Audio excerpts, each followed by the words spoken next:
Коми для охраны лесов от пожаров в 2013-м будет подготовлено 110 парашютистов и десантников. Это на 20 больше, чем в прошлом году. Сейчас будущие профессионалы тренируются на базе пожарной химической станции в Каркеровском районе. Учебные курсы организованы не только для пожарных из нашей республики, но и Карелии, Вологодской и Архангельской областей. Евгений Ракин узнал, как правильно приземляться. С погодой повезло. Небо ясное, солнце, скорость ветра менее 5 метров в секунду. В противном случае практическую часть занятий пришлось бы перенести. По правилам безопасности, все-таки новички прыгают первый раз в жизни. Это уже третий поток в этом году. В феврале и марте подготовку прошли опытные сотрудники. Сейчас настала очередь перворазников. Прежде чем сесть в самолет, курсантов несколько раз досматривают, все ли на месте. И еще раз напоминают об основных правилах безопасности. Группироваться, убрать руки. Когда начинаем, правой рукой на кольцо класть, левую тоже убирает. Вот. Несколько человек так вот не сделали. И начинается, соответственно, как я говорил, вращение. И потом уже ноги вверх, голова вниз, и не очень приятно. От набора высоты до точки высадки считанные минуты. По словам инструкторов, редко, но все-таки бывает, не все решаются на ответственный шаг. Учащается пульс, мысли вперемешку, и вот она, свобода, захватывающая дух.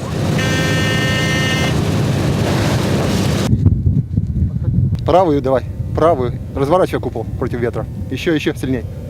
Разворачивайся против ветра. Вот так все будет. За действиями парашютистов с земли пристально наблюдают наставники и по рации корректируют точку падения. По заданию нужно приземлиться в радиусе 50 метров. Впрочем, первый прыжок ознакомительный. На практике изучить устройство парашюта и, конечно, испытать себя.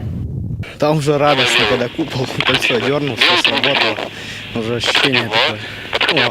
Волнение отпадает и уже нормально все становится. Сегодня такие же ощущения пережили 28 человек из Коми и соседних регионов. 7 человек Сыктывкарская база, 18 Карелия, Петрозаводск, 2 Вологда и 1 человек с Архангельска. Многие уже с приличным опытом. Это бывшие десантники пожарные, которые тушили лесные пожары, спускаясь по тросу с вертолета. Теперь, вероятно, захотелось больше экстрима. Высоту люблю, адреналин. А зарплата, я бы не сказал, что у нас здоровая. Мы вроде жизнью, можно сказать, каждый раз рискуем. Обучение – это лишь небольшая часть комплексной подготовки региона к пожароопасному сезону. В середине мая в Кайгородском и Кнешпогосском районах откроются 2 новые пожарно-химические станции 3-го типа. Техника уже на местах, зарегистрирована и застрахована. Кроме того, расширится самолетный парк. В прошлом году у нас предусматривалось на патрулирование 4 самолета. В этом году мы уже предполагаем 6 задействовать. Это обеспечит нам, соответственно, двукратный осмотр территории ежедневно. 4 самолета дополнительно, а вторых они будут находиться в дежурном варианте для доставки парашютистов к местам тушения лесных пожаров. Продолжится и активное внедрение новых технологий. К уже имеющимся 9 видеокамерам в течение года будут закуплены и установлены дополнительно 6.